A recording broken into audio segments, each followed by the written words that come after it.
ఏమండి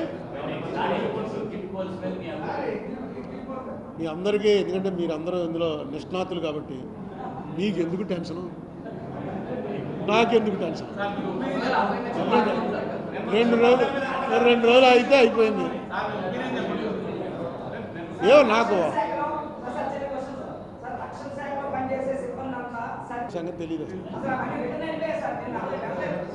ఏమో నేను పేపర్లో చదివింది అయితే చంద్రబాబు నాయుడు గారికి అనుకూలంగానే వచ్చింది హైకోర్టు తీర్పు అని చదివాను. వీటిలో ఏవో పోస్టల్ బ్యాలెట్లో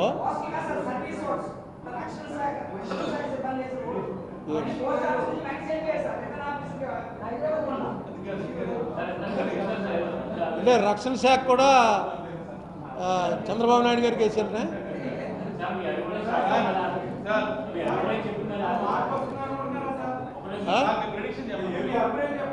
ఏమంటే ఇప్పుడు నేను 10 ఏళ్ళలో 2 గవర్నమెంట్లు చూసాం.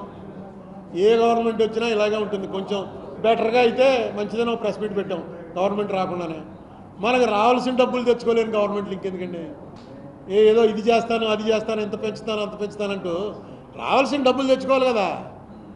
పోనా రావాల్సిన డబ్బులు ఏమన్నా వెళ్ళి అక్కడ బజార్ వడ్డీకి 10 రూపాయల వడ్డీకి ఇచ్చి అన్ని కొట్టి తెచ్చుకోవాల్సినవి అంటే క్లియర్గా నేషనల్ యాక్ట్ గవర్నమెంట్ చేసినటువంటి సెంట్రల్ యాక్ట్ ప్రకారం రావాల్సిన డబ్బులు. ప్రొసీజరే ఫాలో అవ్వట్లేదు, వాళ్ళు పట్టించుకోవట్లేదు.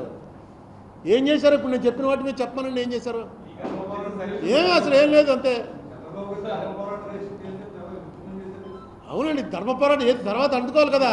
పవర్లో ఒకటే చెప్తున్నాను నేను, డెమోక్రసీ అంటే ruling party plus opposition. Opposition లేకపోతే డెమోక్రసీ లేదు. అసలు మన దగ్గర ఎప్పుడు చర్చ అయిందో చెప్పండి.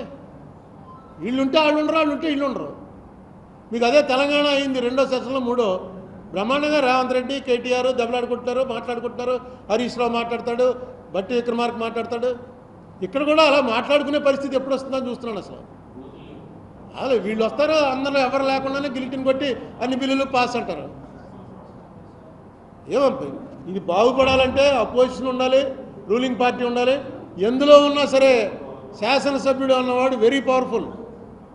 నువ్వు అపోజిషన్లో ఉండు, రూలింగ్ పార్టీలో ఉండు. నువ్వు అపోజిషన్లో ఉన్నప్పుడు నీ బాధ్యత నువ్వు నిర్వర్తించాలి.